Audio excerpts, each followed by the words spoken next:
Mr. Clerk, the time is 7 p.m. I'd like to call the General Committee meeting to order. May I have a motion to approve the agenda, including the additional items that have been circulated? Councillor Humphreys and Mr. Mayor Daw. Any questions or comments on the agenda? No? I'll call the vote. Approved? All in favor? Opposed? Okay, that carries, Mr. Clerk. Are there any declarations of pecuniary interest? Mayor Daw? Thank you, Mr. Chair. Item C1 is a paving contract. I happen to live on one of the streets, so I would like that moved to the regular agenda so I can excuse myself from the voting, please. Okay, we'll move that to the regular agenda. Okay, we have no presentations this evening. However, we do have two delegations. The first delegation is Ms. Anna Kennedy, representing Aurora Duplicate Bridge Club regarding seniors in Duplicate Bridge. Please state your name and be reminded that you have 5 minutes for your delegation, and you'll receive a signal when 1 minute is remaining in your allotted time. Thank you. Honorable Mayor, I don't know if the Deputy Mayor's here and challenge. You are.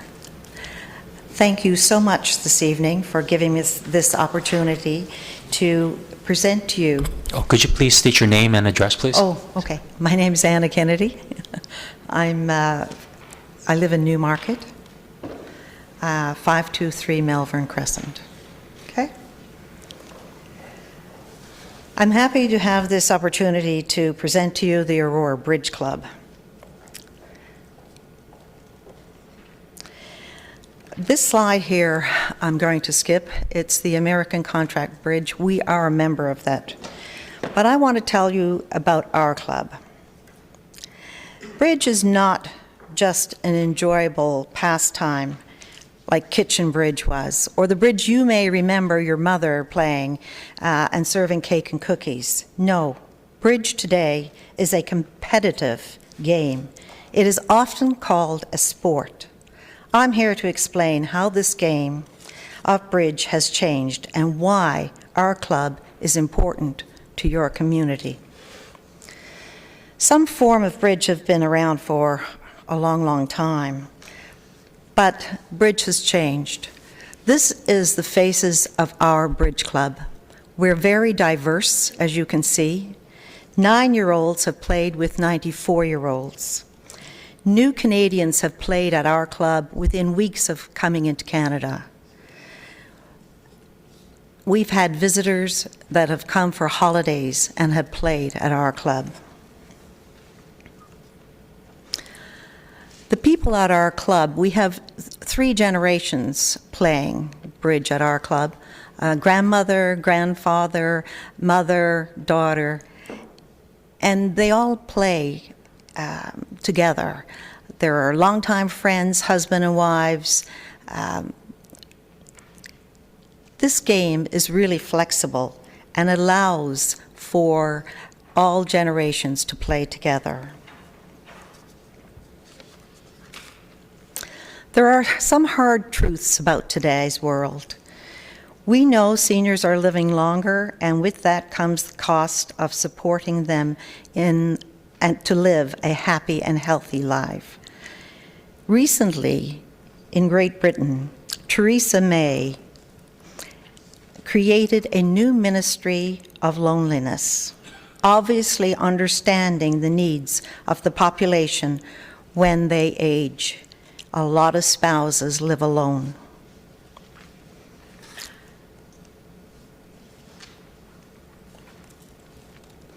Another hard truth with aging population, we have a high cost of health care. Playing bridge can keep seniors out of this lineup. We offer seniors a friendly, meaningful place to socialize. One of our 94-year-olds refused to go live with her sons in Ottawa because she wanted to stay part of the bridge community. She's now healthier and happier, and her sons come to visit her.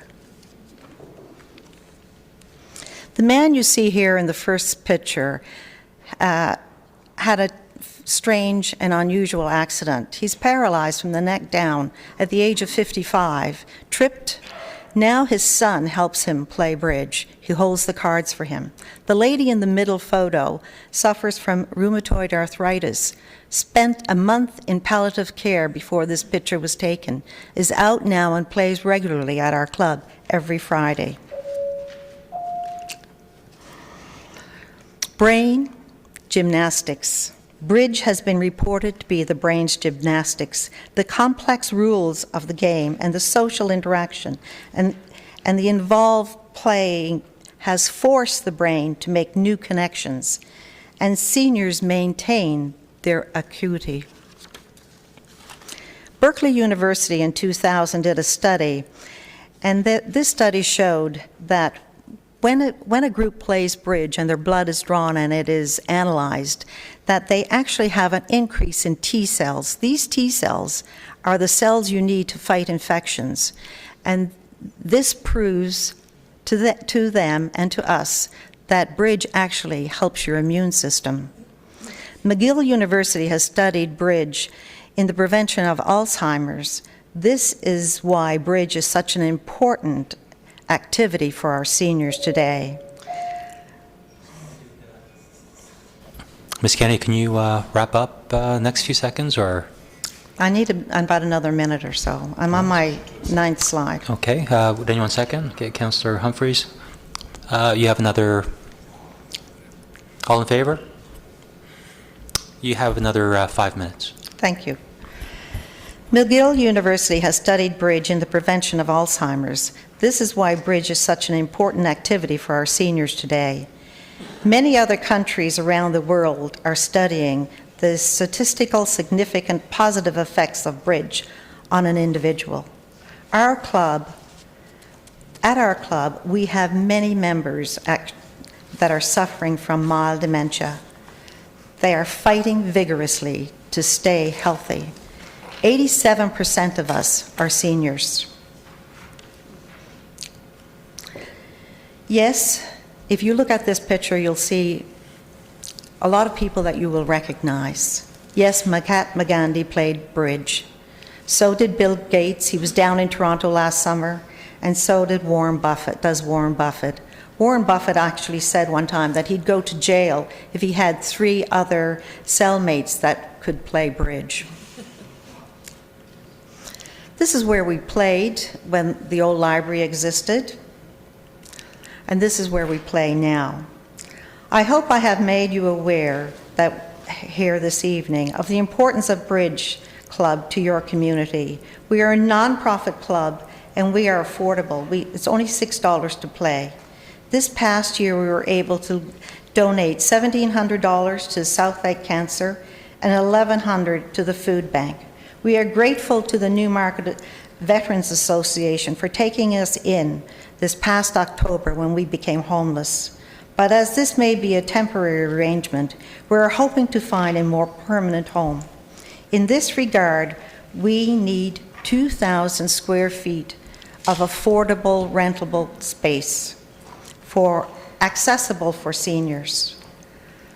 This is what I'm presenting to you today, and I hope that if you have some questions for me, I'll stay to answer them. Thank you very much.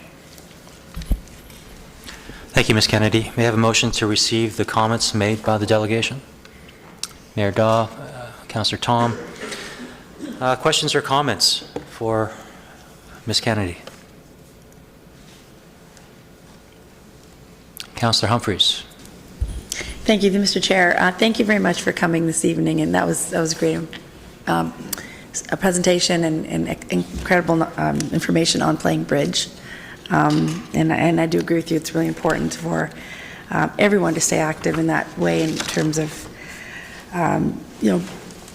motivation and keeping seniors and everyone just out and engaged. I think that absolutely changes everything in terms of how you feel mentally, regardless of your age. I believe that. My question is, are you asking us to help you find a place? if, I'm hoping that Sure. sometime in the future, we're now moved to Newmarket. I'm hoping to move back to Aurora. We are the Aurora Bridge Club. And I think because I feel that we're such an important element to the community, we have over 200 people that play at our club a week. And if you listen to TVO tonight at 11 o'clock, it's on, you'll see Steve Paikin talk about loneliness. And this is an extremely important thing for seniors. Absolutely. And that's why I'm here tonight. No, thank you very much, and I understand that. I have a father who's sort of shut in after an accident, and I absolutely understand that. Loneliness is very difficult and to battle, and to have that is really important. And I do understand. So I just noticed something in their ask, and I don't know if I'm looking at the right one or in your delegation sheet, is proposing to change the site. Am I looking at the right delegation? Page 1 of 1? Just want to make sure I'm looking at the right. It's not the right one? Is that the right one? Okay, sorry, I'm looking at the wrong one. Okay, thank you very much. I want to make sure, I thought there was an ask to make a property. Well, we are hoping to have the council be aware that if there is a property available, that they'll think of us. Okay, Yes. perfect. And you've done, just sort through you, Mr. Chair, you have asked some other patrons or owners of properties that, I have looked everywhere And in there's just Aurora, every church, every Really? place. When you go to look for a commercial property, they want like over $4,000, $5,000 a month. Sure. We can't afford that. Okay. Half of that maybe, but not that. okay, give me a call because I think I know a place. Oh, okay. I do. It's Do you have, can I get your Sure. card? Yeah, Okay, thank you. thank you. Councillor Abel? Thank you, Mr. Chair, and Anna, thanks very much, and welcome to our chamber. I'm a member at the Senior Center. I'm on the board of directors, and Bridge is very much part of the fabric of our programming. And I appreciate you sharing the health benefits, the social benefits of that activity. It goes on and on and on. How many of the 200 members are from Aurora? About half of our members are from Aurora. I also want to make you aware, too, that when it comes to where we play, we've been 50 years in Aurora. This is the first year that we've moved out. This club has been in Aurora for 50 years, and I thought that was very significant to stay here. Also, most of our players that we have, some of them come from far away, I grant you, but we bring business in to the core of this city. We do now. People shop in the core of Newmarket now because that's where we are, and they eat out there because that's where we are. But if we lived in Aurora, we'd be doing it here. Our business would be here. And you don't have to convince me of the spin-offs economically of having mobile seniors that are basically household owners, vehicles make their way, that have income for a household as the way they shop and do things. I thought it was awful that we sent you away. I will pledge that we will look forward, whether it's this council or our council next term, we will find a place for you and welcome you back. Thank you. The other thing I want to leave you with, too, is that our bridge club is a duplicate bridge club, meaning that we belong to an organization. The first slide I showed you there of the North American Bridge League, and we belong to that. And some clubs around here do not belong to that. So we are competitive. The hands that we play in Aurora or Newmarket are the same ones played in Florida, all across, and bridge is played in 120 countries. So it's an important game today. Well, certainly, yes. Thank you very much. Thank you. Councillor Thompson?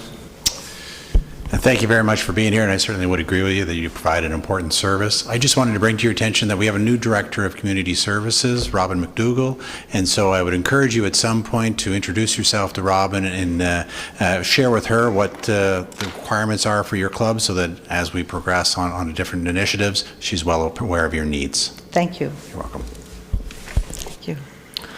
And one last question, Ms. Kennedy. How long is the arrangement that you currently have with the Newmarket location? We have 1 year. We had to drop 2 of our days. Like, we play 5 days a week. We used to play 7.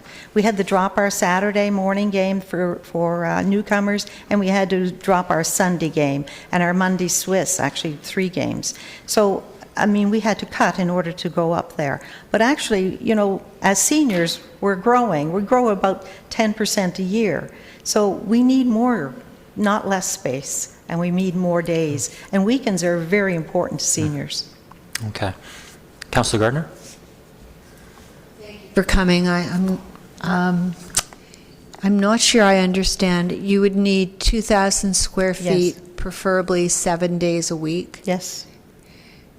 Is it dedicated space you're looking for? Well, yes, we do need dedicated space, because I think that we're going to expand. Now, we could, like, with regards to sharing of the space and so forth, right now, we probably would only be, like, there are 2 days or 3 days that we would be having the whole day. There are some mornings that we would not need it.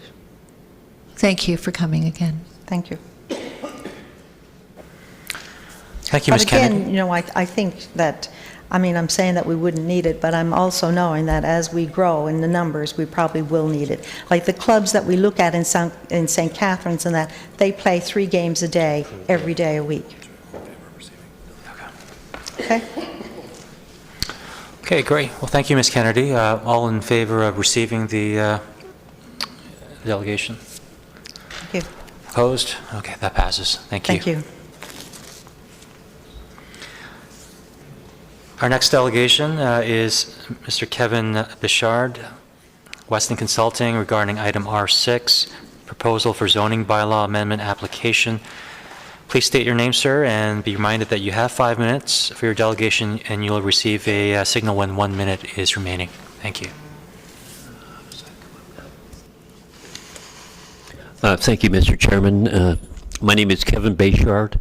I'm a planner with Weston Consulting. My address is 214 Millway Road, Suite 19 in Vaughan. And I'm having put up on the screen, perhaps we can adjust it a little bit, an image of the property that I'm dealing with. I'm here representing QBBC, who are the owners of the property at 254 Kennedy Avenue. The property is about 1.8 acres in size. It has approximately 26 meters of frontage along Kennedy Road. It's located on Kennedy Road, of course, between Bathurst and Murray Drive. It's currently a residential property backing onto parkland and future likely Conservation Authority lands as well. I'm here tonight on an administrative matter. Our client is, thank you. Our client is looking to progress with a condominium. Let me adjust here with you. There we go. It's almost like reverse steering, isn't it? If you've ever piloted a boat. And it's shown now up on your screens. It's similar in approach to the Creeks Manor, Meadows Lane, which is also shown on the screen, where we're proposing a residential condominium development, and the crux of it is, of course, that we are looking for rezoning of the property from R1 to R3 density. And of course, you'll know that this committee or council passed a new bylaw in 2017, and in doing so, it restricted the types of applications that it will consider without council review of the application proceeding. So in the residential context, we're asking for rezoning of the property from R1 to R3 and asking permission from this council to proceed with a rezoning application on that particular property. We've received a staff report and which recommends approval of our request before this council, and of course we're in agreement with the recommendation provided by council. So I think probably that's the crux of things that I need to ask of you tonight, is to allow this application to rezone the property from R1 to R3, to proceed through the normal course of review with staff and and hopefully, from our perspective, consideration for approval at council in the coming months. Thank you.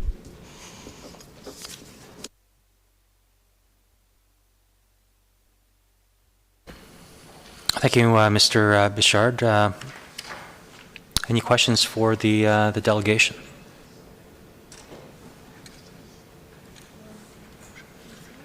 No? Okay, thank you, Mr. Bichard. May I have a motion to receive and refer the comments of item R6? All in favor? Opposed? Thank you.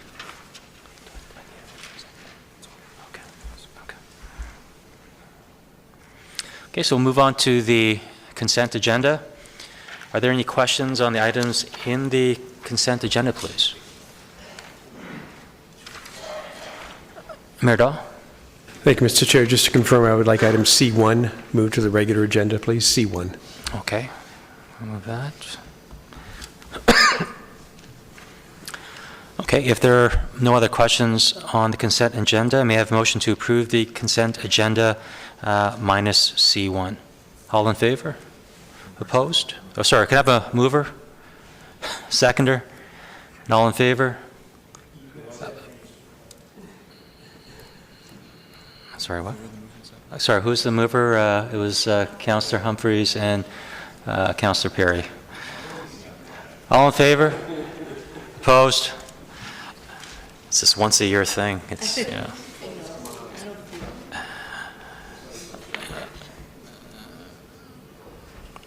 Okay, we'll go to the regular agenda items. Okay.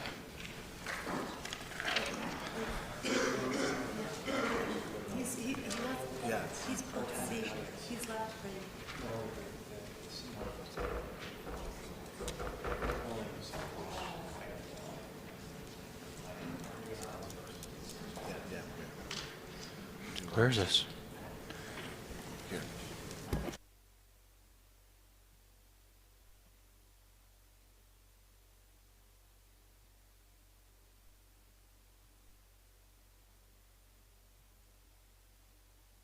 Can I ask someone to put R1 on the floor, please? Can I put someone to put R1 on the floor? Mayor Daw and Councillor Humphreys. Thank you. Mr. CAO? Thank you, Mr. Chair. This report is in response to Council's directive to staff to engage our auditor to do an independent review of the JLC project. And we have two guests here tonight to speak to the report. So I'll invite Paul Duggan and Janice Hoff down to give an overview of the report.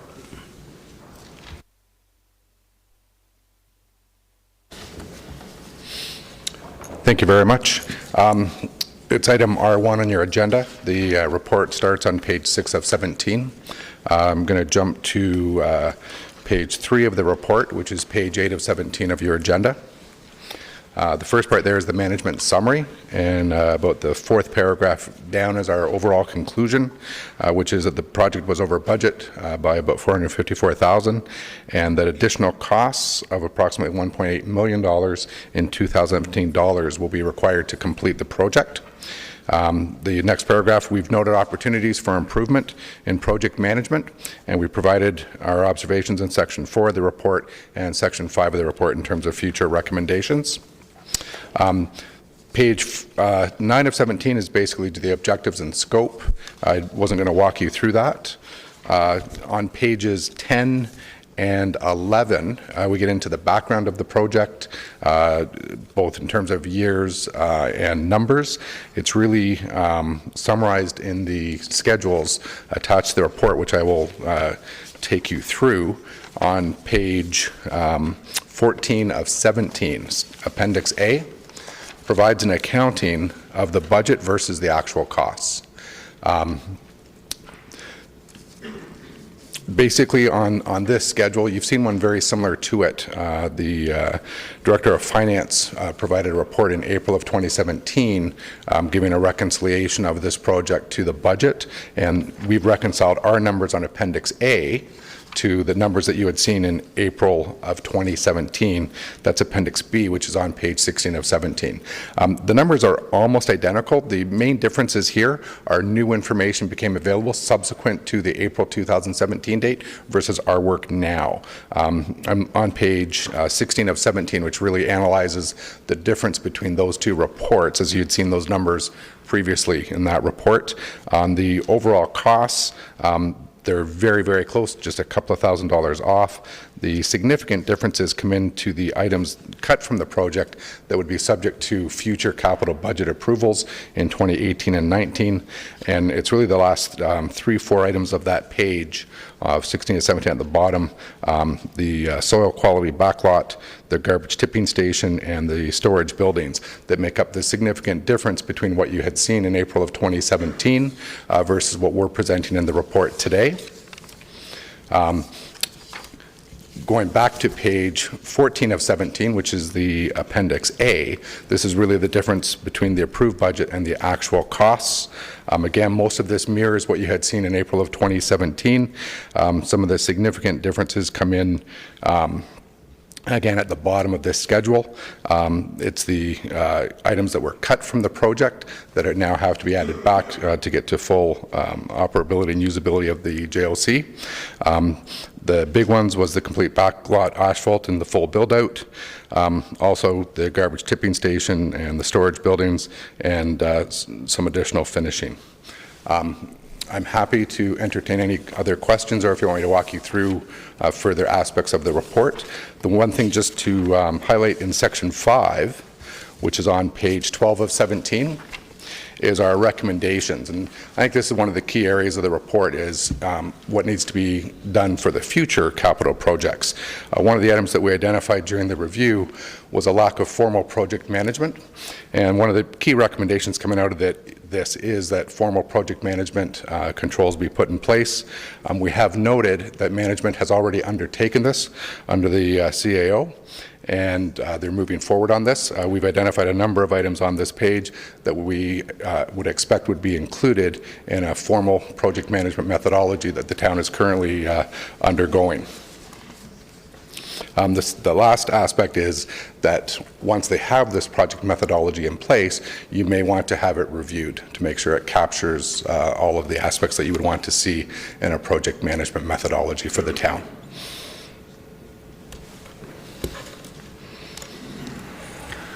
Thank you, Mr. Bichard and Ms. Hoff. Any questions or any comments from members of council? Mayor Dahl. Thank you, Mr. Chair. Mr. Duggan, thank you very much for coming out. Appreciate the comprehensive report. In your recommendations, when you talk about essentially you're saying that the project management was not very good, and so we need to step up our game on that. I'm going to assume that the project management that you're suggesting we should have would be cross-functional, so we would have not just the person, say, in engineering, but we would have accounting and legal involved in that, so that there could be a number of different sets of competencies looking at how the project's going. Is that a fair statement? Page 12 of 17, the first bullet is that the requirement to have a team approach for projects. Okay. Multidisciplinary, finance, capital, legal. Thank you. And something's buzzing here. The second comment would be: do you or Ms. Hoff have Hoff.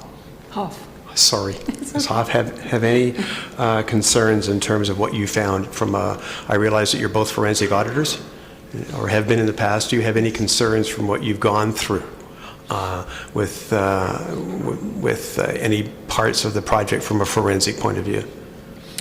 No, if we had identified anything in the course of our review that gave rise to moving this from a review to a forensic investigation, we would have brought that up with the CAO and have been reporting to council that the review needs to take a different approach.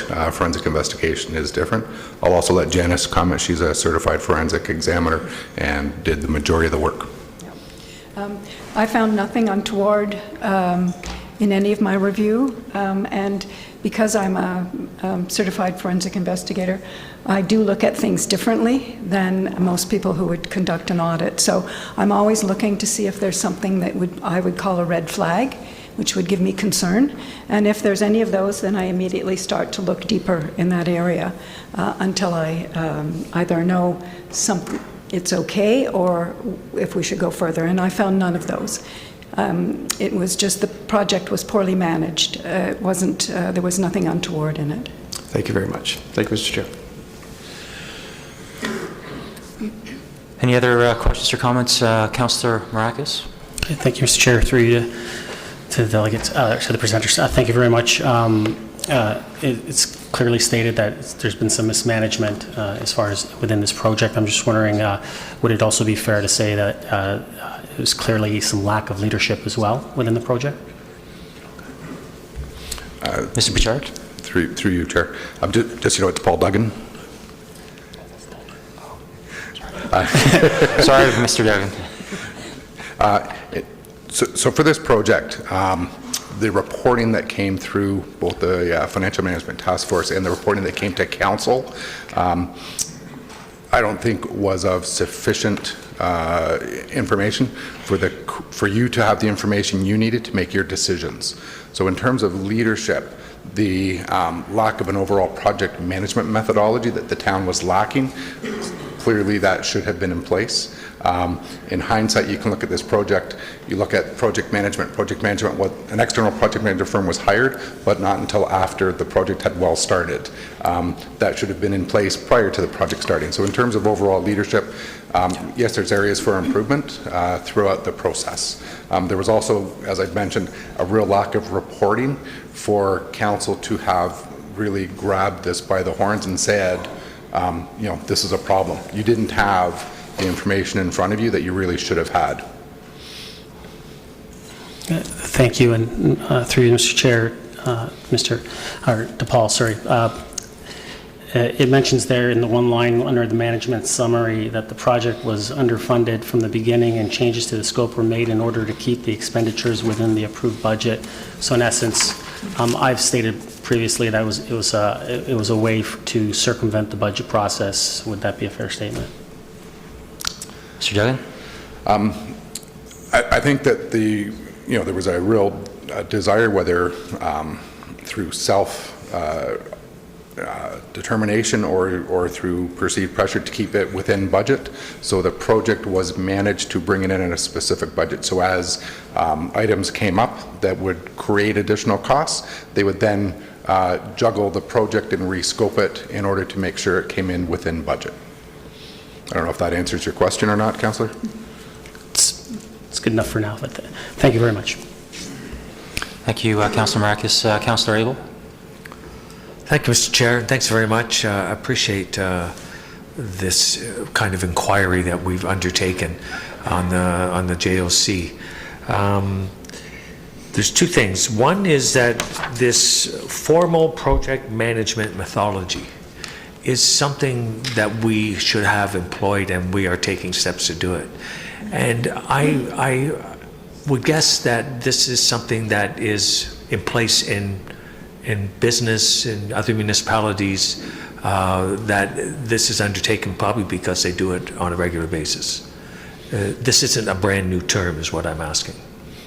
No, it's not a new term. In terms of the efficiency of project management at various municipalities, it really varies depending a lot of times on the sometimes size and maturity of a municipality as to whether or not they have in-house project management expertise, right, or whether they need to realize they don't have that skill and go out and hire that skill through a consultant. Exactly. And so if you're a municipality that hasn't built anything in 40 years, it would be a term you wouldn't use. But if you were one that was growing and several things were being done on a regular basis, it might be something like the region does, for example. So you've had this in place because the region has billions of dollars to spend. Okay. Now, the one thing I did want to ask you about was in the background, and I think it's on page 10. No, it's not 4. I appreciate that. Management summary. we conclude that the project was over budget by $454,000. This is on your fourth paragraph on page 8. And that there will be additional costs of $1,865 estimated in 2017. So can you help me understand? To me, it would be both those figures you are short of what you wanted to do. So why is one over budget and then the other explained as you still have this to do? Through you, Mr. Duggan. Chairman. The 454 is looking at the actual cost spent compared to the budget. The 1.8 is to really put back in the number of scope items that were removed in order to bring the project as close as possible to the original $20 million budget. Absolutely, you could interpret it the way you're interpreting it, which is $2.2 million short. Fine. And so that would be probably a summary that's saying that what we had originally designed and to get it completed, we're now 2.3 million over budget. So that is a percentage of the total spend, which was 2 million, excuse me, 20 million. So the percentage there is about 10%, give or take. Yes. And so in the scope of municipal facility building, is there a comment you could make? Does that fall below? Does it fall in the norm? Or is it extraordinarily high when you look at other builds and facilities that are undertaken in municipal? Unfortunately, a lot of times I'm brought in when projects go offside. I've been involved in reviewing projects where we're far in excess of 10%. Right. So 10% is, so I would argue 10% would have been what your contingency should have been right from the get-go. So if we had the proper team and done the proper methodology, we would have had a proper contingency. You probably would have come in very close to what your actual required spend would be. So if people want to say, well, what happened? You can say, well, you know what? We weren't employing the formal project methodology, and we've learned from that. Okay, and there was nothing untoward or neglect but it has been explained that with the pressure, that forced a bit of moving of the scope and that some of the design features that were in were sort of juggled and moved around. Correct. Okay, thank you. Thank you. Councillor Humphreys. Thank you, Mr. Chair, and thank you very much for your review. I could not make the earlier session, but just in terms of your recommendations and your findings, I'm not surprised. That's what I saw, very evident. And what I did see near the ending of the project is, in the individual who owned it was just trying to make us happy, and that's, I'm just calling it out the way I see it. And I think you're right. He would have come in, or the team or whatever, not to single out anybody, would have come in at 10% over budget because we didn't have the proper contingency. And as a project manager, I have that background now from my recent position. And as a project manager, you can make changes in scope and change as long as you feel it's the right decision to make overall for your project scope. You're thinking, no one will mind if I do these things. Fortunately, some of those things probably shouldn't have been made that way, and there wasn't a team aligned closely to respond or to provide updates to, other than council, that they could say, that's not a good call. Let's just go back and say we need to increase our scope or increase our contingency and just call it the way I see it. But I agree that I don't think there was anything done by anyone in terms of trying to do something not accurately. I just believe we were very tough on our team, and we did say to them, you cannot go over budget, and we said it probably 1,000,000 times, and you better not. So they didn't, unfortunately, cause this situation. And I do believe the fundamentals of project management were not there in time for this large of a scope of project to be done properly. And I think I also saw some comments about the soil and the additional cost just there that we didn't know until after that budgeting process was already forecasted. It would have been a good time then to say, look, this is a huge surprise. It happens. Are we good to go? And do you approve? So I just do believe it was communication, lack of project management skills, and the individual trying to make us happy and everyone happy. And I think that just, it's not, I saw it near the end of the project. You saw what was happening. You thought, oh. So a learning for us is definitely have the project management skills and leadership, and then a very clear team that will be so closely engaged in the project. They understand every line item of the scope, and when something's removed, there's discussion on it. Input, there's change management forms that get filled in, and why it's a good idea or not a good idea, and then that needs to be presented, not done in isolation. So I appreciate this. I think it clears all the doubt that we had in terms of what we could possibly thought was going on, but this answers the question, and I appreciate that very much for me tonight. So thank you. Thank you. Thank you. Thank you, Councillor Humphreys. Councillor Gardner. Thank you very much for coming and for your report. And I think the purpose of the report was to learn lessons from it, and we certainly have. We had an oversight committee of 5 people. How many of those people did you interview? We interviewed 3 of 5. Yes. My suggestion or my comment is that I think we could have learned more lessons had we interviewed every one of them. And the other question I have is, you do mention in the report that this was a challenging piece of land. Should have been no surprise to us. It sat vacant for 10 years. Would you have suggestions or comments before we buy a piece of land? What kind of due diligence should we be doing there, so that we're going to know the real costs of remediating any problems? Mr. Duggan? There's standard practices in terms of environmental due diligence in real estate transactions, which I'm sure town staff are aware of. In a situation where you suspect there might be a greater risk, you could enhance the testing of that property prior to either committing a capital project to it or what have you. So, as part of the purchasing process, to do the due diligence there right up front. Thank you, that would have been wise. Also, there are, this land has environmental components as well. So will we be, I forgot to ask in closed, will we be hearing from Lake Simcoe Region Conservation Authority as to how we should be going forward with this land? I'm not sure if that's a public discussion matter, or if we would have to go in private for that. Mr. CEO will take that question.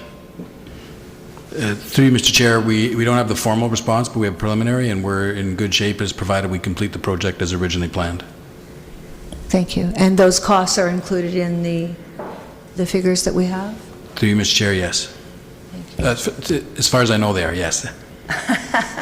Could you please check? Anything else, Councillor Gardner? No, thank you. Okay. Councillor Thompson. Certainly, thank you for the report. I appreciate reading your assessment of some of the issues, some of the gaps, and some of the opportunities for us as an organization to learn from and implement for future. I just wanted to get one comment, and it sort of follows along the discussion or the question Mayor Daw posed, but in our actual report, in the financial implication sections, staff state that there's no evidence of unauthorized spending, willful misconduct, or any other serious anomalies were noted during the review. And I just want you to comment, do you concur with that statement by staff? Mr. Duggan? We would concur. I'll also have Janice answer. I concur, yes. Thank you. Yeah, there were no anomalies found. Just in general, I mean, my comment is certainly, and I'll save it for the report, actually. Thank you. Okay. This item R1 is on the floor, so if any members of council have any questions to staff, you can make those questions or comments be made known right now. Any questions or comments to staff?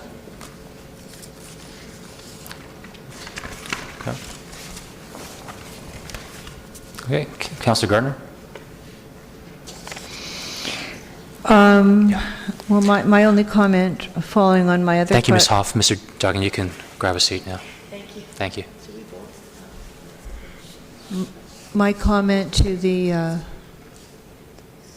guess to the CAO would be to make sure that all of the costs that are required are included in this figure, and if not, to let us know, please. Mr. Netrasna? He says yes. I saw the nod. Okay, if there are no further questions, I'll put the motion on the floor to a vote. All in favor? Opposed? Actually, are we going to use the pad?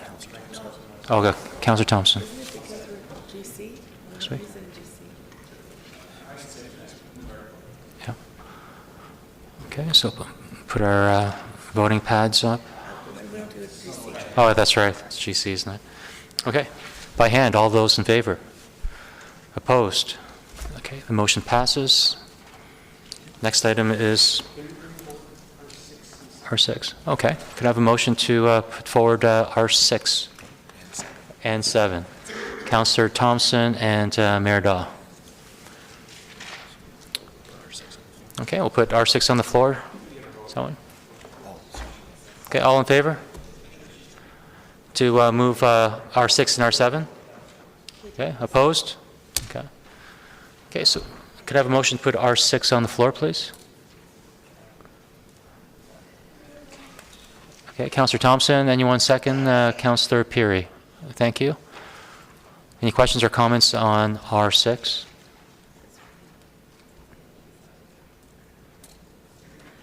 Okay, Councillor Maracus. Thank you, Mr. Chair. Just wanted to make a brief statement that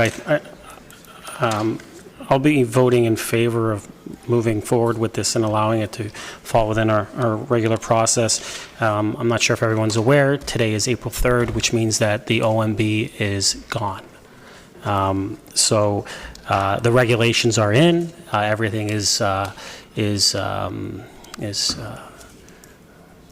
good, and so I think allowing applications now to move forward to our regular process is absolutely fine, and so I'm looking forward to this new system, and where us as a municipality and as a council have, in essence, the final say on how we develop our town and our municipality. Thank you, Councillor Maracus. Councillor Gardner. Thank you, Mr. Chair. This is through you to Mr. Muno. The ask is to change the zoning from R1 detached first density to R3 detached third density residential. Can you say why this is a stable neighborhood? Can you say why this does not fall under the interim control bylaw? Mr. Rumino. Certainly, through you, Mr. Chair. This area wasn't captured within the interim control bylaw area because it is an area that already contains larger two-story dwellings, and that was one of the directives from council during that discussion in developing the interim control bylaw area. So this area is not within the interim control bylaw area. It is designated stable neighborhood residential, though. And it is, but it still is stable neighborhood. And the house, the property at the moment has one home on it. Through you, Mr. Chair. Mr. Rumino. Through you, Mr. Chair, that's correct. And then the property to the east of it has one home. So we would have That's correct as well. R3s with an R1 in the middle. That's correct. Thank you. Councillor Thompson. Thank you. Similar to Councillor Maracus's comments, since Bill 139 received royal assent, certainly I'm more comfortable moving forward with the zoning applications, and I look forward to next week's discussion around Councillor Kim and Councillor Humphrey's notice of motion to remove this provision so that Mr. Ramuno doesn't have to keep bringing these forward. Thank you. Councillor Humphreys. Thank you, Mr. Chair. And same thoughts as Councillor Maracus and Councillor Thompson. Again, thank you both very much for leading the charge in making such a significant change at such, at a different level of government that you pushed forward for, and we were able to get to this point. So, congratulations! I'm thrilled, and I support the subdivision as well. The new development. And I know we can do this when it comes officially through the regular public planning meeting, and I shouldn't comment. However, I will because the picture's right here. The private laneway, it's just there's a street and houses in the middle. Any way possible to do sort of the opposite view? I know we interrupt one house versus all those along that way. It's just a thought. I just can imagine myself living there and going, oh great, now I have a street behind me, which I have right now, by the way, but these guys are used to that. Okay, but that's all. Thank you very much. Thank you, Councillor Humphreys. Councillor Gardner? Thank you. Through you, Mr. Chair, on page 8, the map on page 8, to Mr. Muno, I'm not sure what is going on in the right half of the page.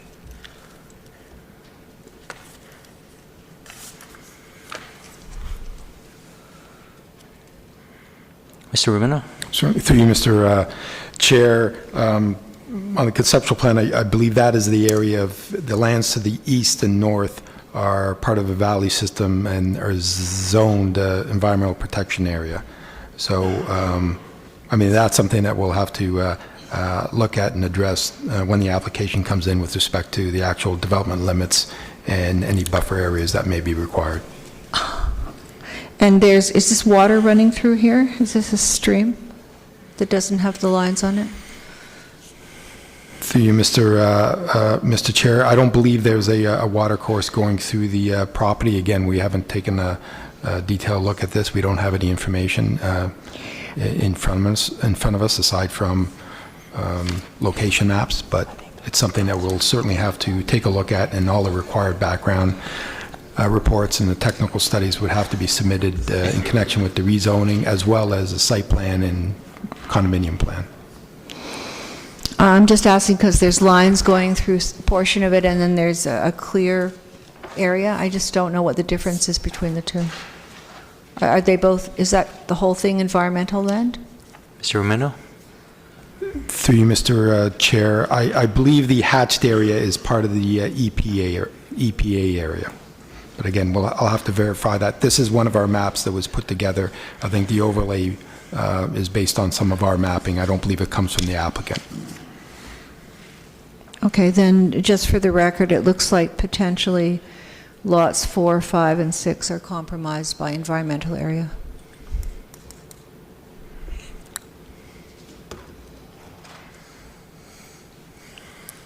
So was that a question, Councillor Gardner, or a comment?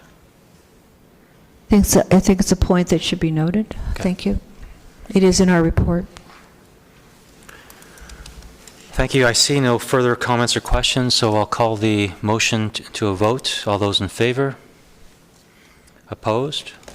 That passes, Mr. Clerk. We'll go to item R7, small cell technology. Can someone put that on the floor? Councillor, or Mr. Mayor and Councillor Tom. All those in favor? Or sorry. I wanted to get it through. Comments or questions, please? And Councillor Marakis. Thank you, Mr. Chair. I'm not sure who to direct this to, but did we not have the same project under Bell? So I'm just wondering what's happened. If someone can give us... Okay, Mr. CAO. Through Mr. Chair, yes, we had a similar project through Bell, and now Rogers is employing the same technology. So this is just to initiate another contract. So thank you. So through you, so they'll both be happening at the same time. Okay, thank you. Councillor Perry. Thank you, Mr. Chair, and through you to Mr. Nadarozny, I'm going to assume. Are efforts being made to co-locate where possible these technologies, or are they going to be operating sort of wherever they choose? Mr. Nadarozny. To you, Mr. Mayor, I don't, Mr. Chair, sorry, I don't have the individual locations. There is some co-location, but in other cases, it depends where each provider's signal is weak, where they want to enhance the service. So they won't necessarily be in all the same places, but there will be some overlap in major areas. Is there an opportunity that we can see a map of general regions where they're being proposed, just for our own knowledge? Through you, Mr. Chair, we'll try to get that information to council. Perfect, thank you. Councillor Gardner. Thank you, and I just to note that the pilot locations are to include indoor installations at municipal facilities as well as outdoor installations. So in case there's any member of the public who's concerned about the effect that might have, everything that will be installed is going to follow Safety Code 6 guidelines. So there's not going to be, these are very low in generating radiation.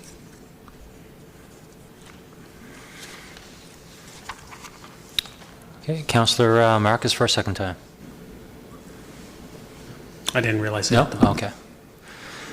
Any other comments or questions?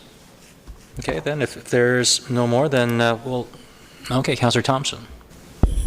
Thank you. Through you to Mr. Nadarozny, and I'm not sure if you know this off the top of your head, but just in terms of the financial benefits, how does this one compare with the deal that we negotiated with Bell? Is it on par or a little bit better? Mr. Nadarozny? Through you, Mr. Chair, my understanding is it's on par with the same agreement we had with Bell. I look forward to seeing the one from TELUS next.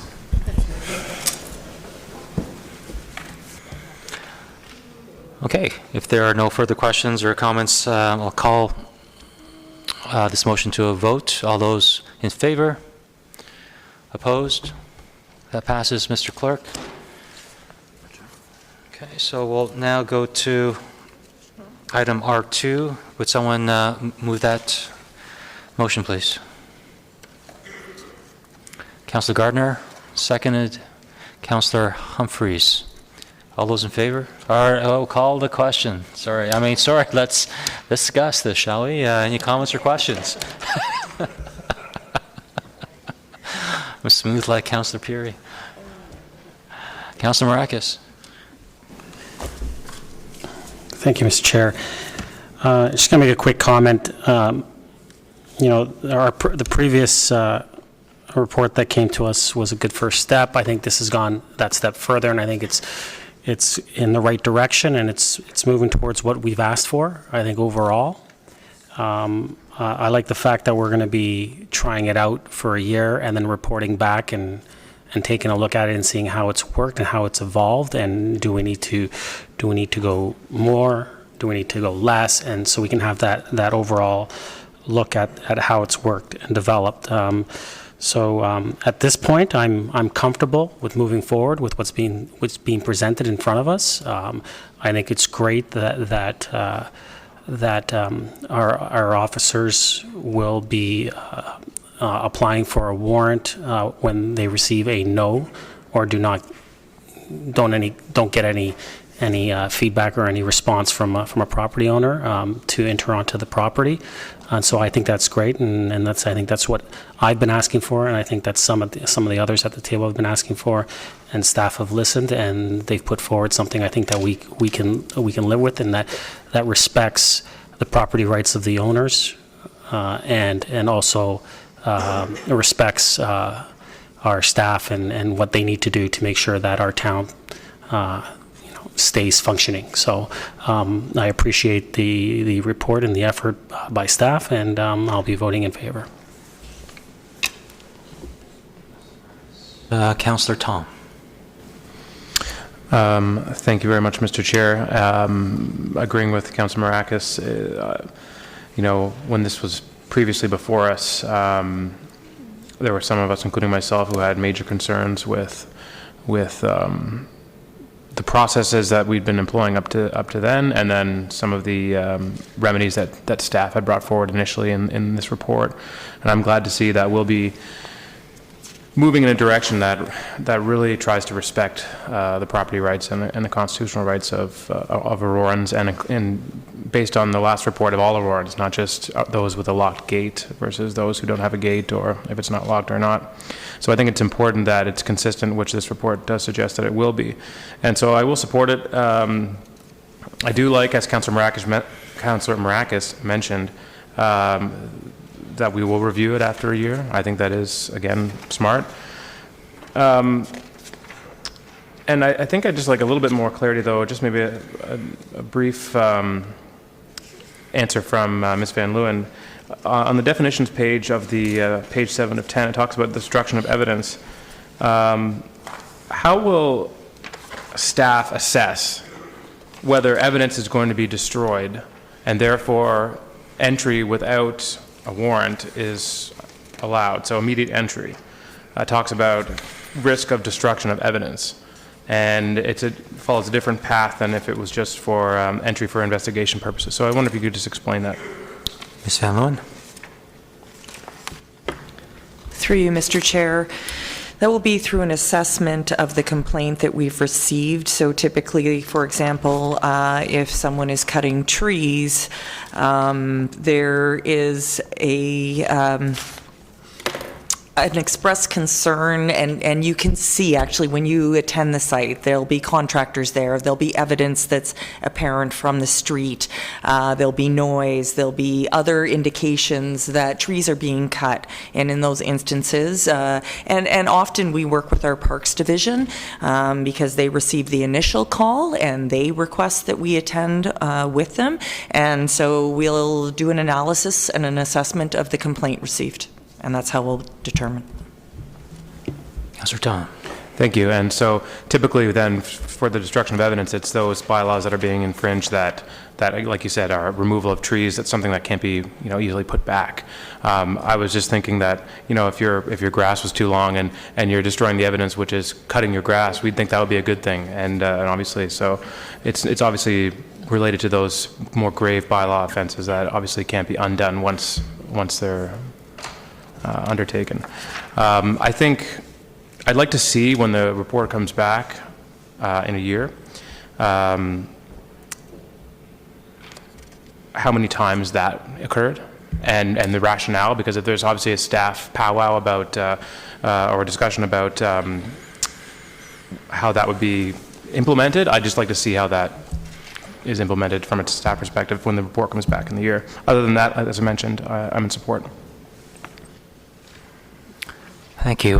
Councillor Humphreys. Thank you, Mr. Chair. And yes, thank you very much. I really appreciate the report, and I agree with my peers that having this is the right direction. Again, it just property rights are very important to our residents, and I believe that helps that respect that area. And I do appreciate the example you gave us when there's an immediate issue that's very, very evident and there's noise of people. That's fair, I think, to do that. Other than that, I think I think this is great, and looking forward to seeing how it works moving forward. Though, thank you very much. Thank you, Councillor Humphreys. Councillor Gardner. Thank you, Mr. Chair. To Ms. Van Leeuwen, on page 3, you're talking about property owners are generally present and responsive, but we are having more and more vacant properties with absentee owners. So you say that we won't be, if there are complaints about long grass from neighbors, we won't be taking care of that under this bylaw? Ms. Van Leeuwen. Through you, Mr. Chair.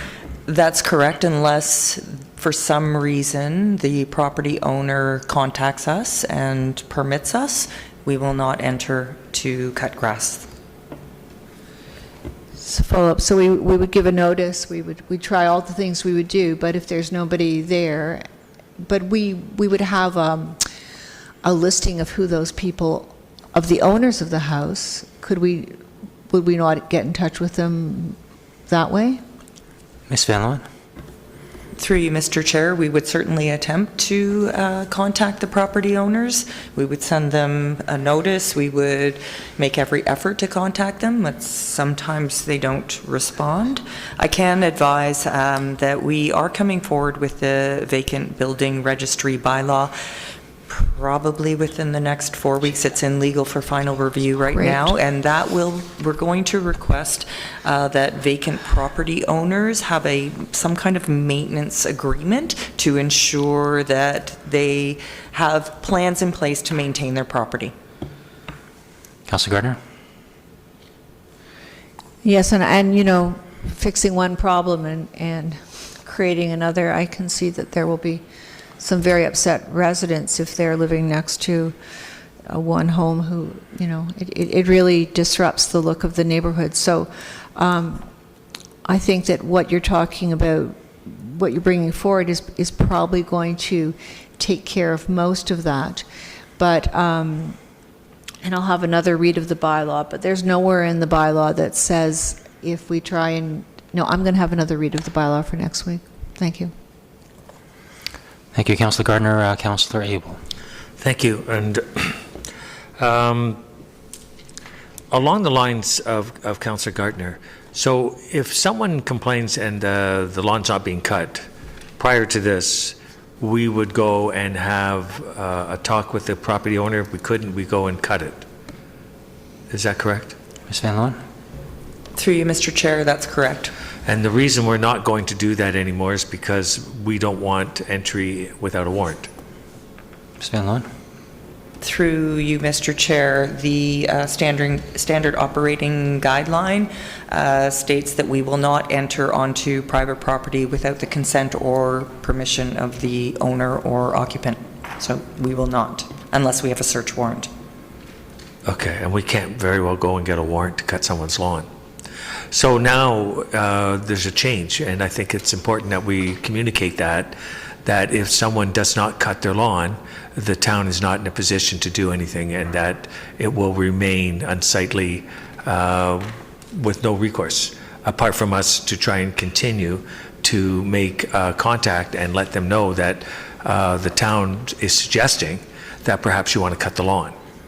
But otherwise, people can leave it as a, but you are maintaining, you are informing us that there is a vacancy tenant coming forward, and we'll ask them to have a contractor on notice so that we could contact them in the case of a complaint. Ms. Van Loan? Through you, Mr. Chair, a vacant building registry bylaw is what we will be coming forward with. And the part of that bylaw will require some kind of maintenance agreement or some provisions with respect to the maintenance of the building and the yards. And hopefully that can come and coincide at the same time. That's timing's everything, isn't it? Because the grass is growing. And what if the person doesn't want to enter that agreement? Ms. Van Loan? Is there some sort of compliance? Through you, Mr. Chair, well, the vacant building registry bylaw is a bylaw that requires buildings that are vacant for more than 90 days to be registered with the town, and there are provisions relating to that registration. The only reason I'm asking is because if you can't get a hold of them to cut their lawn, how can you get a hold of them to register? Ms. Van Loan? Through you, Mr. Chair,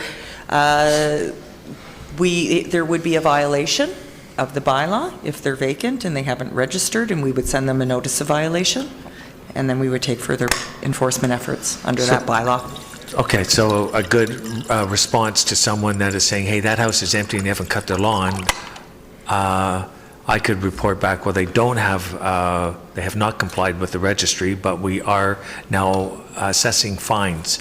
So know that we can't cut it, but also know that they're going to be fined.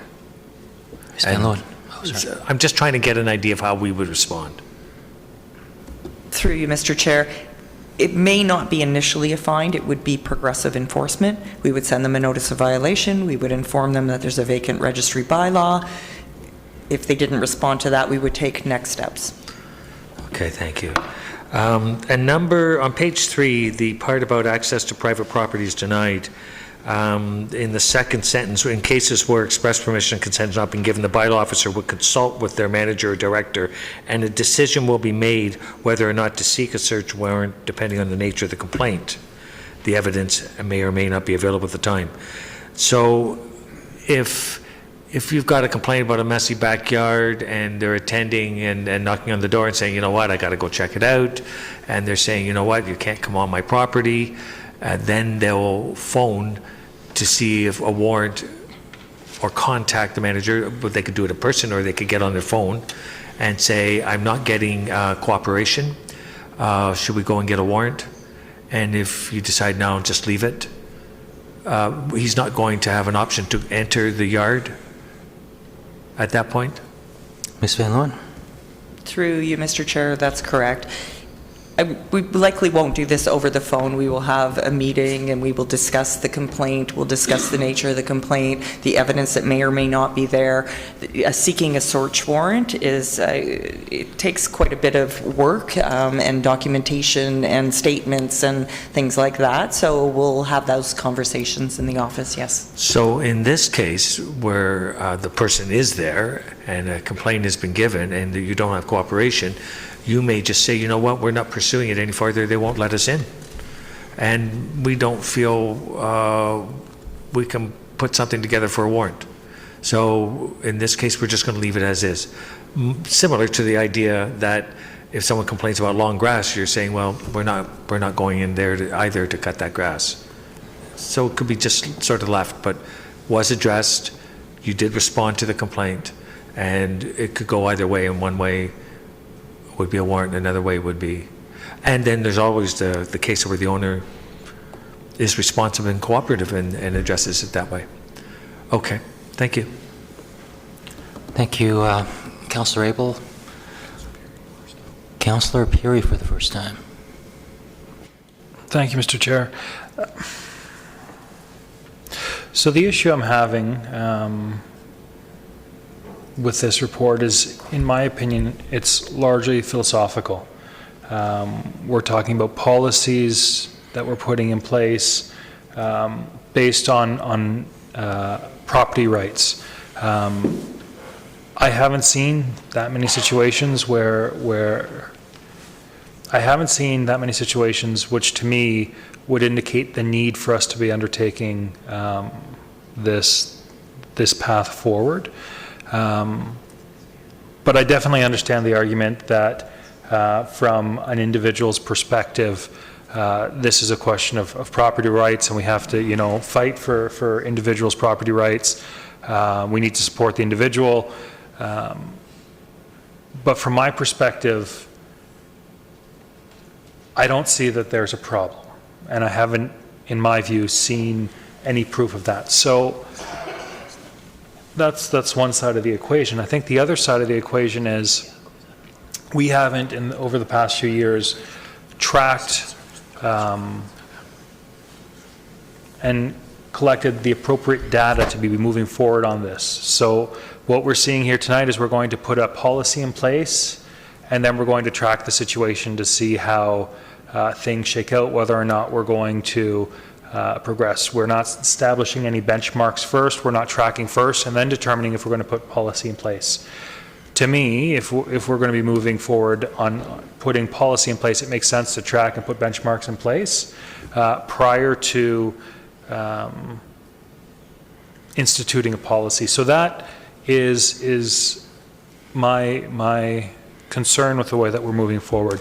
My preference would be for us to get all the tracking, get all the numbers, get all the data in place so that we can make an informed decision whether or not this is the right way to move forward. Because if we don't have that, it really truly is a philosophical debate. It's not a debate around real issues, because none of us have that information around the table. We don't have the data, the numbers to support the decision we're making here tonight. With that said, it's a one-year pilot, and there have been instances where I've supported a one-year pilot in the past before making a decision. So really, I think I could be fine one way or the other, but I don't think we're moving about this through I don't think we're moving forward in a way that we're getting all the data we need to make the appropriate decision in the long run. So, to be honest, I'm not sure whether or not I'll support this next week, but I am in favor. I can support it tonight to move forward as a recommendation, and from there I'll make up my mind. Thank you. Thank you, Councilor Puri. Councilor Marakis. Thank you, Mr. Chair. Just wanted to remind everyone we're talking about entry onto private property, and if you read the definition, private property means rear or side yards, whether or not they are fenced, but does not include a front yard. And so the way I read that, and I'll ask Ms. Van Leeuwen through you, Mr. Chair, to Ms. Van Leeuwen, just make sure I'm reading this correctly. Does that mean that if the front yard grass is growing, that we would still cut it? Ms. Van Leeuwen? Through you, Mr. Chair, yes. So, thank you, and that's what I thought. And so, visually within the town, you wouldn't get that look of things kind of falling apart. We're just talking about the private property, which is your rear and side yards. And as Councillor Puri mentioned, as far as we don't have the data, I was concerned as well when I heard that we haven't been tracking that data. We will be tracking that data, and that's great, and we will be getting that. But from my perspective, I don't feel that this is a flawed way to set up a policy without that data, because to me, even this happening even once is one too many times.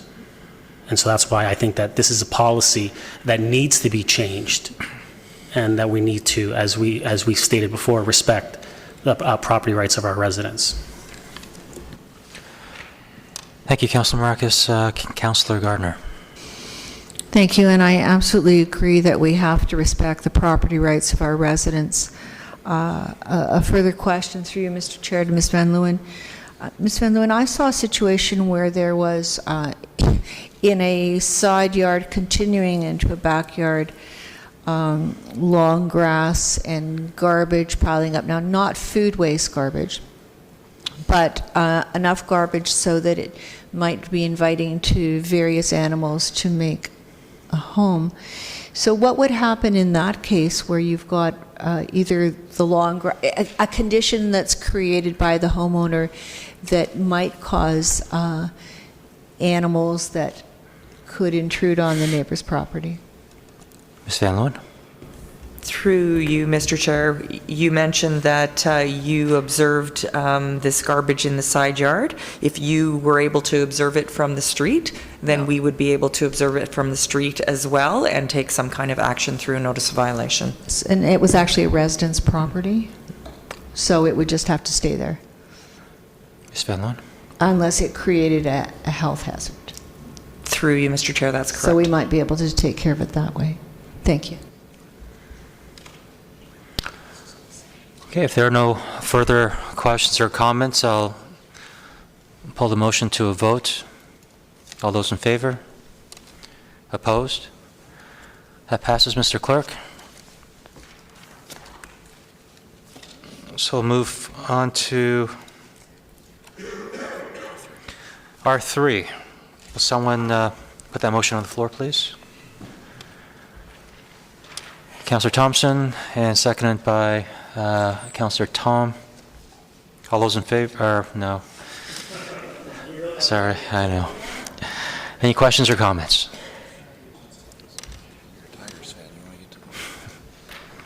Oh, no questions.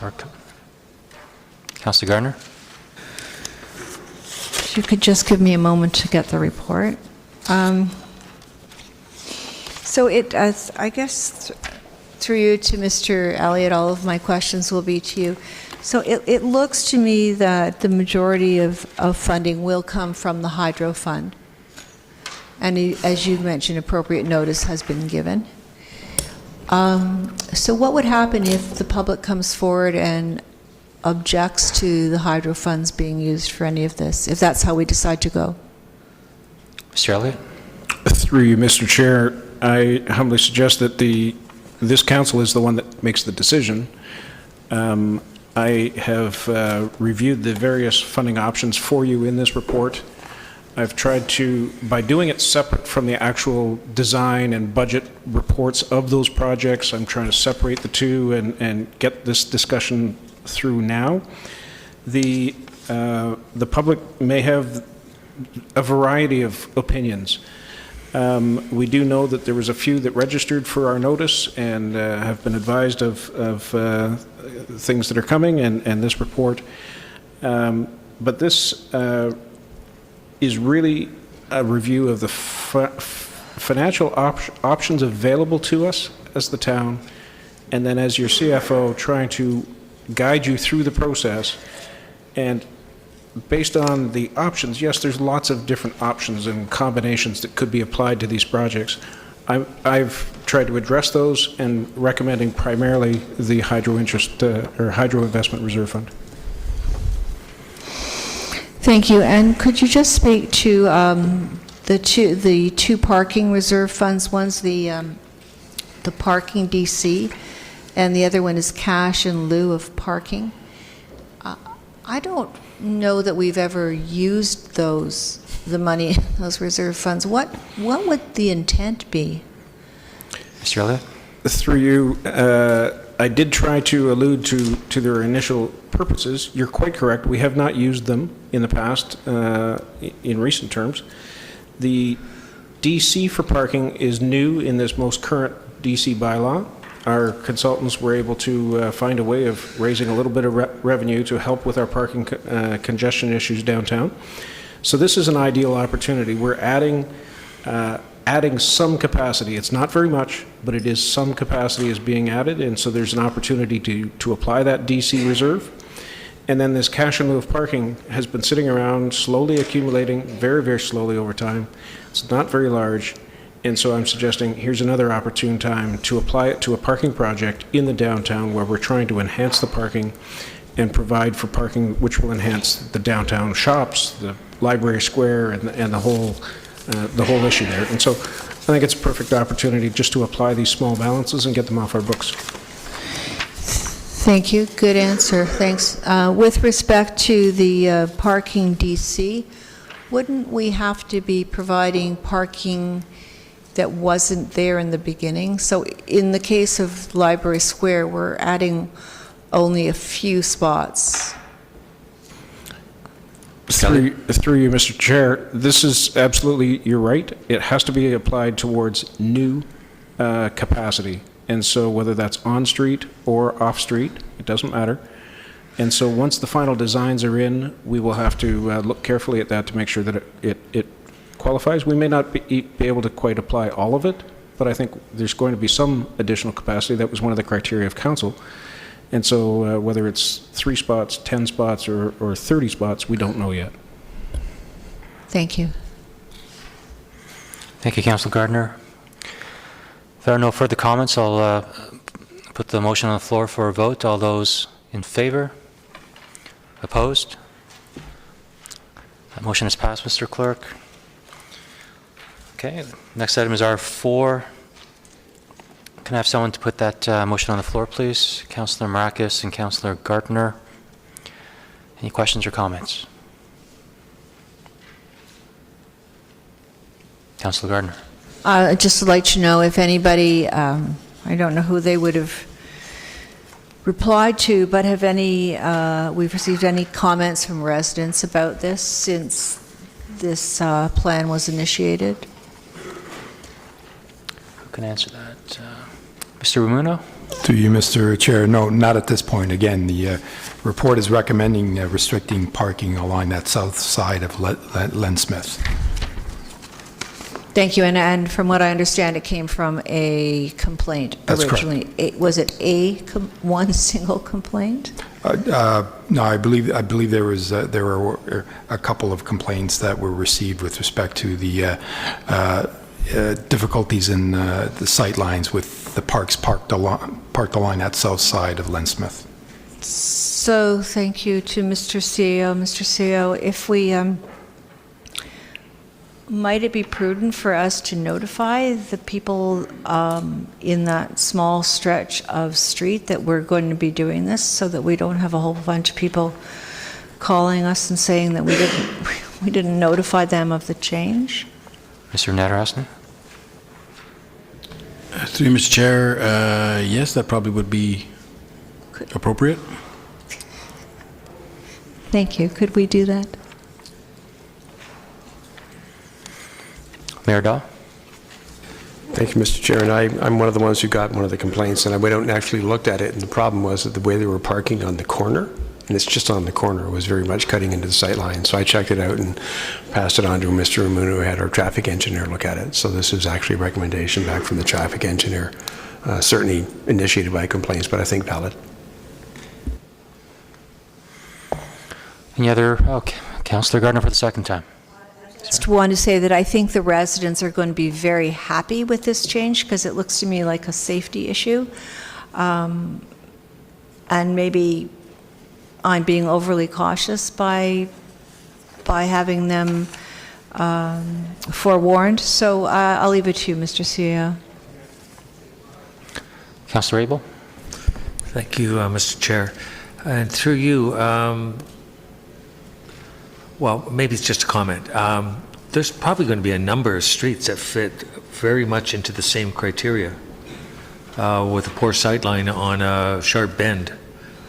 And so I suppose that if they draw the same complaint from someone on a similar street, it's just a matter of going through to Mr. Ramuno and having him prepare approval by council in this manner. Would that be a fair statement? If I could, through you, Mr. Chair. Mr. Ramuno? Through you, Mr. Chair, certainly if we hear of a complaint, our traffic analysts will go out and certainly take a look, and that's what we did in this instance. And just to clarify, we have indicated in the report that prior to implementing those traffic or parking restrictions, we will be notifying the residents on the street. We've identified that in our communication sections of the report. Thank you. And I believe, through you, Mr. Chair, that there's a hill involved in this as well, so it compounds the sightline as well, doesn't it? Thank you.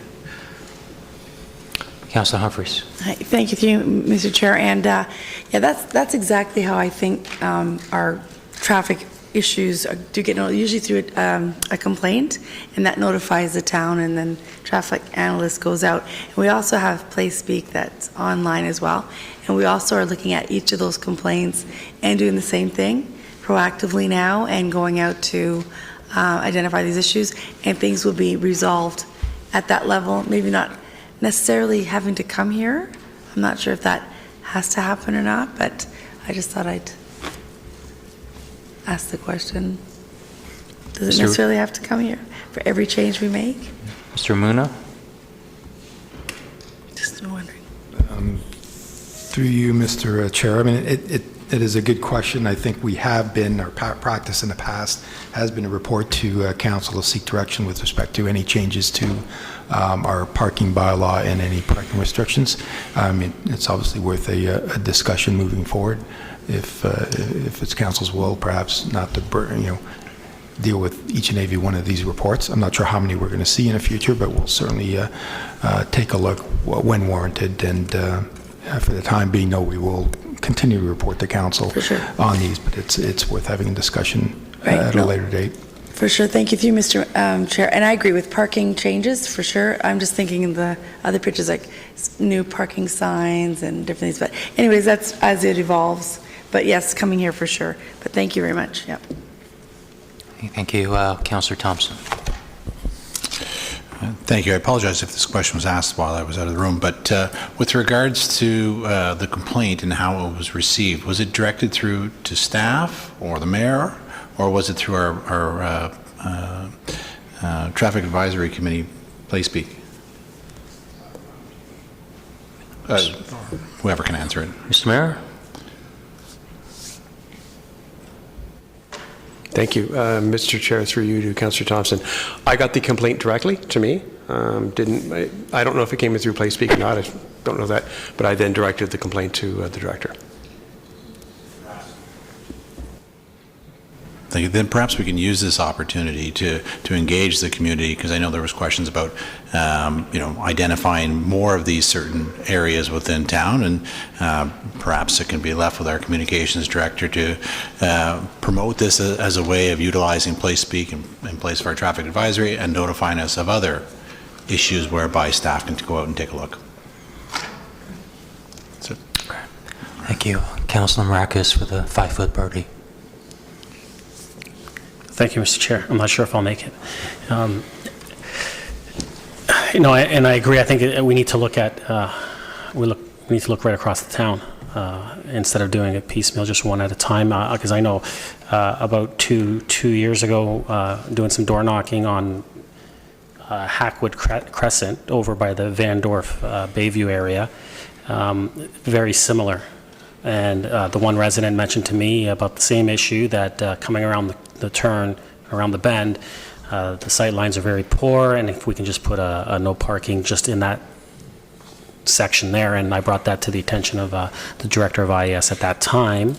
Unfortunately, they're not here, and they were actually going to deal with it. And I'm just afraid maybe it got lost in the shuffle with the departure of the director and just with the movement of some of the positioning of our staff. So I agree. I think it's something that we need to look at and make sure that all areas within the town that kind of fall within the same structure in the streets, that we need to look at and make sure that we're providing the same level of service and care for all our residents. Thank you. Councilor Humphreys for the second time. One last thing. Thank you, Mr. Chair. Just one last comment.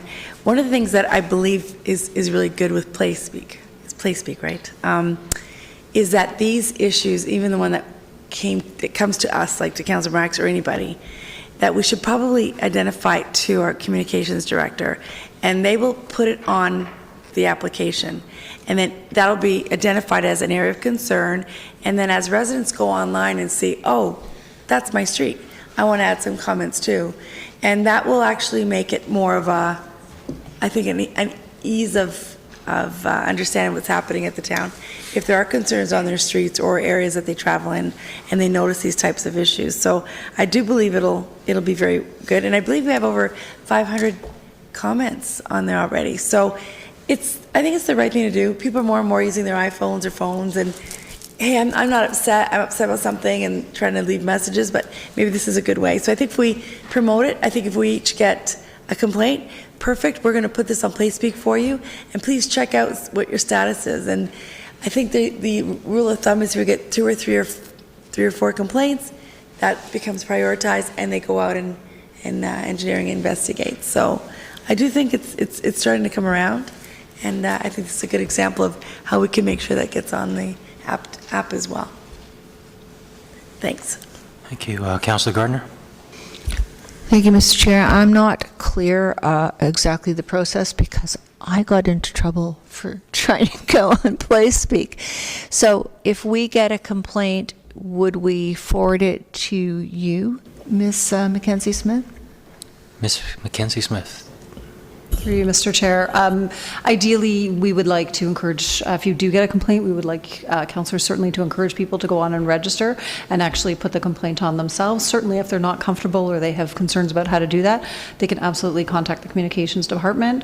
We're also training Access Aurora on how to add complaints to the system that way as well. So, but they can contact myself or anybody in communications, and we're more than happy to add it to the platform for them if they're not comfortable doing so themselves. Thank you, but following on what you said, it'd be more appropriate for them to go, us to encourage them to go on Place Speak, because we also want to advertise Place Speak to the residents, and they could call the access desk as opposed to going through the communications department. That would be the logical. Thank you. Okay. If there are no further questions, I'll put the motion on the floor for a vote. All those in favor? Opposed? Thank you. That motion passes. R5, can someone put that on the floor, please? Councillor Tom, Councillor Humphreys. Speakers.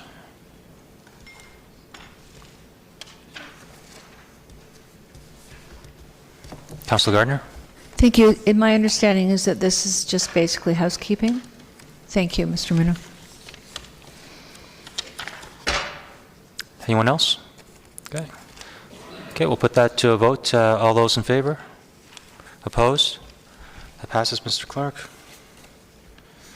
So that brings us to R8. Can someone move that motion, please? Councillor Thompson, Councillor Gardner. Speakers?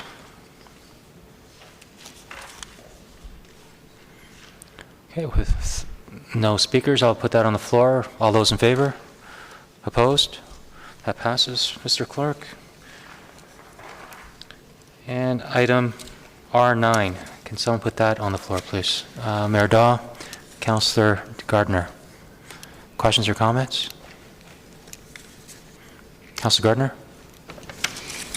I thank Treasurer Hill for stepping forward, but I am very sorry to know that Bionics is no longer in business in the town of Aurora. Seemed to me like a good company and a nice group of people.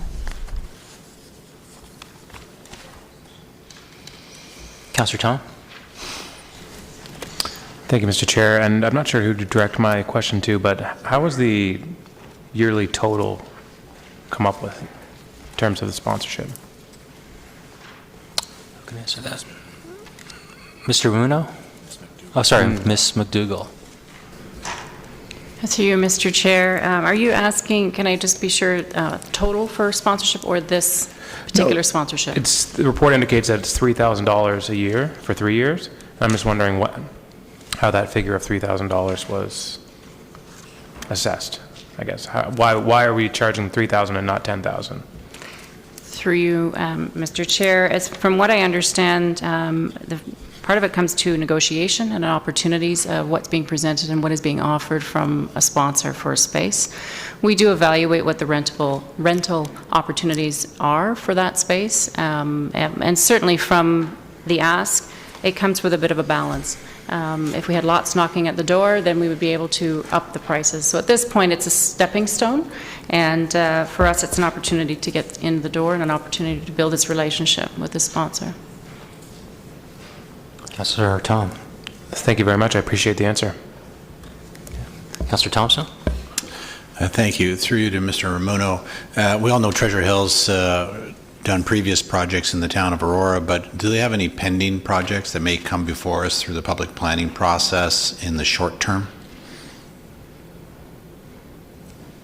Mr. Ramuno? Through you, Mr. Chair, none that I can think of, but they are, they've done about half a dozen projects over the last 4 or 5 years, and they're interested and they're always looking for opportunities in town. I don't think they've got anything that is pending that council hasn't seen at this point. Thank you. Councillor Gardner? Thank you. I think the ask for the money should also be based on use and visibility. And with respect to the cycle fit room, it's very well used, and our manager will see that the longer she's in. So I don't know if that's in the mix, but I would like that to be added to. The more visible something is, the more it's used by the public, the more valuable it is for advertising.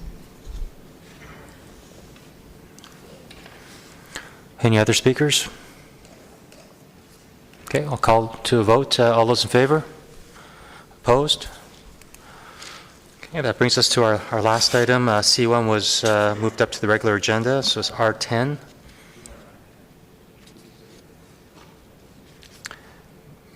Would someone put that on the floor, please? Councillor Marcus, Councillor Thompson.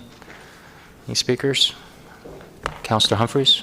Thank you, Mr. Chair. I live on Whispering Pine Trail, but on the other side, so my street's not getting repaired, so I can vote. Okay. That's why I wanted to put that in there, because they wonder why I vote. Okay. Any other speakers? Okay, I'll call that to a vote. All those in favor? Opposed? That passes, Mr. Clerk. Okay, and that brings us to new business. Yeah, so seeing Councillor Marcus is occupied, I'll go to my left to Councillor Perry to start. None? Mayor Daw? No. No. No. Councillor Marcus? Oh, I was going to go this way again. Okay. Councillor Abel, sorry. Thank you, Mr. Chair. Through you, the Stable Neighborhood report was, I think, slated for end of March or April, and I was just wondering if we have residents asking if that report is coming shortly or when, if you could give a date. Mr. Umuna? Through you, Mr. Chair, I did indicate that we'd try to bring the report back sometime in April. I don't have a firm date yet. We'll have to, over the next couple of weeks, identify a date, and we will then certainly, once we inform council of that date, we will then send out notices to all those folks who have requested notices of the next date. We'll certainly give them sufficient notice when we firm up a date. So if you've indicated April, and it's not going to be April, are we looking at May? Because I think we'd like to get this done. Excuse me. I'm sorry. I didn't mean to interrupt you. I think the idea is to do this before the summer break. Mr. Umuna? Through you, Mr. Chair, yes, that's my intention. I mean, if it's not the end of April, it'll be early May. Thank you very much. And Mr. Chair, I have another question.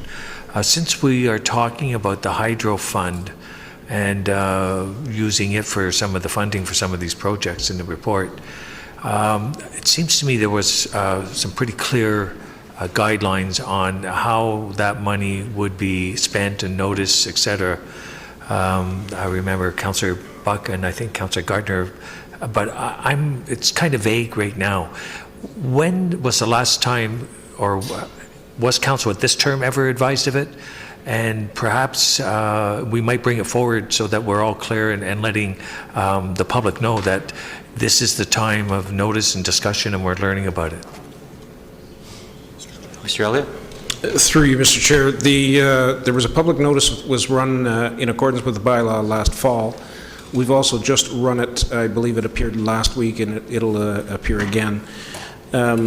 The report that was before you tonight was actually not making allocations from it. It was suggesting a strategy that you'll see in future reports.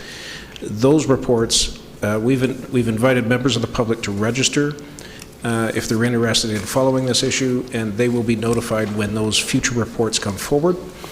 Other than the public notice, there is a voting rule involved in that process, and so that voting rule is clearly set out in the applicable bylaw, but I can refresh members of council with that by email, and then we'll have to deal with that voting rule at the time of these reports coming forward.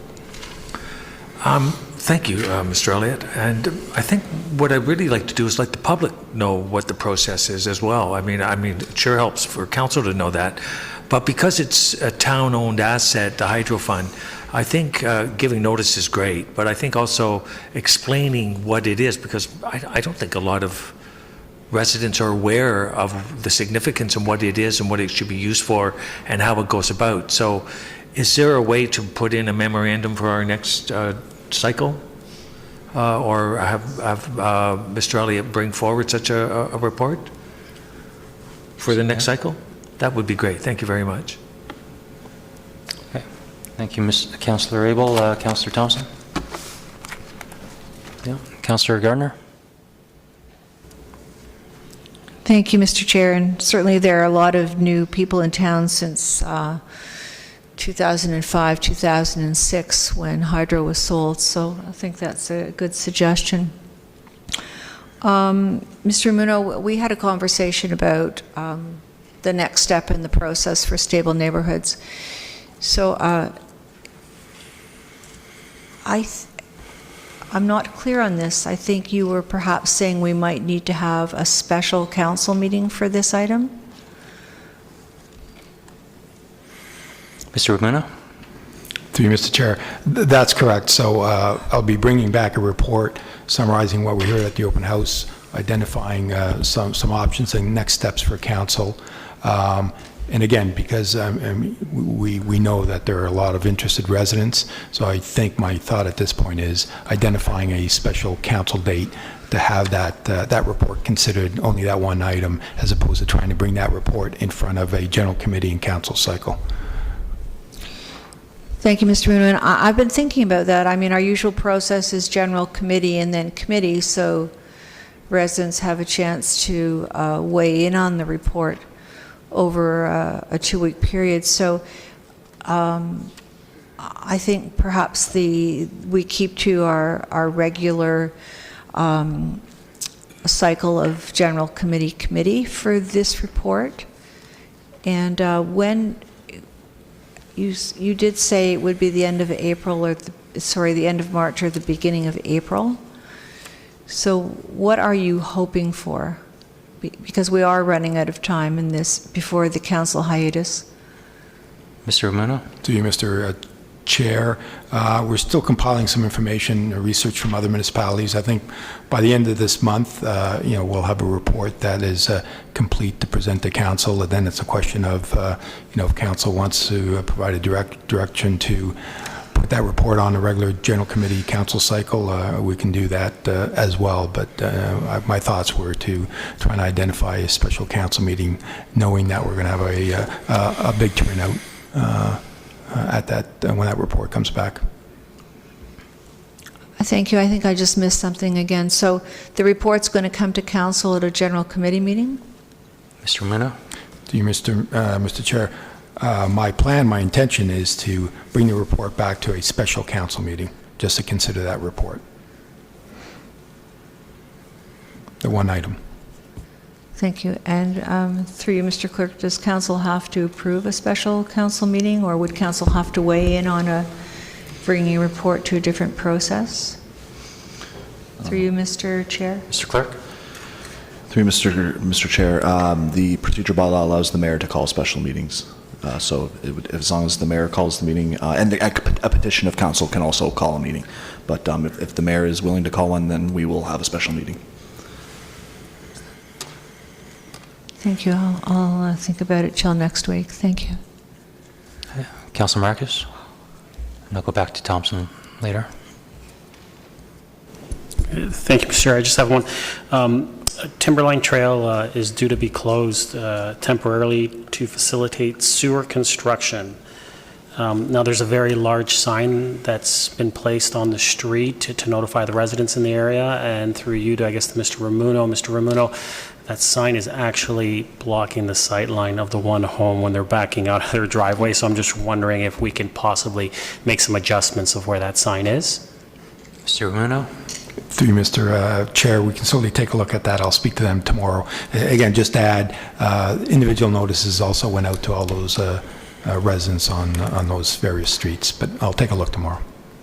Thank you very much. Councilor Thompson? Thank you, and I apologize. I actually wanted to ask Mayor Daw, our regional rep, a quick question that happened, I believe, at either a previous one or the last regional council meeting. I saw communication with regards to the Retail Holiday Business Act and discussion about having a full public consultation later this year and perhaps revisiting that issue. And I just wanted, I guess, to get some confirmation or a little bit more details from the mayor, if possible. Mr. Mayor? Thank you, Mr. Chair. Yes, there is going to be a motion which will be debated at the next regional council meeting. So the date would be the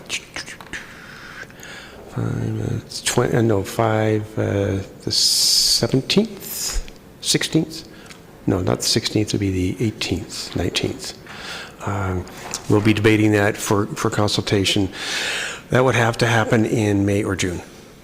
So I don't predict what's going to happen in terms of the motion, but that would be the direction if the motion passed, and the consultation would probably be the end of May, early June. Thank you. And from my perspective, I look forward to hearing more of that consultation. I know that after it passed, I certainly heard comments, having some connections in the retail sector. It wasn't lost on some that, we recently adopted a new holiday, Family Day, with a goal of having people actually spend more time with their families and with the passage of the Retail Holiday Act, many stores were open, and there were many retail workers that weren't able to enjoy that holiday. So I think you will probably hear from many of them with regards to that specific case, and hopefully there will be some further conversation and perhaps some consideration. Thank you, Councillor Thompson. Mr. Downey, can you give us an update on the construction of the baseball diamond and the soccer field on the Hallmark lands? Has an RFP gone out, or what would be the update there? To you, Mr. Chair, we have only conditional approval by council, so we are preparing a report, and it will be coming back next cycle. Actually, we had just discussed it at our agenda review, so it will be coming up very shortly, asking for permission to move forward with that project. Okay, great, thank you. Okay, we have no closed session, so could I have a motion to adjourn? Someone move that. Councillor Pirie, Councillor Tom, all those in favor? That passes, Mr. Clerk. All those opposed? That passes, Mr. Clerk. Thank you.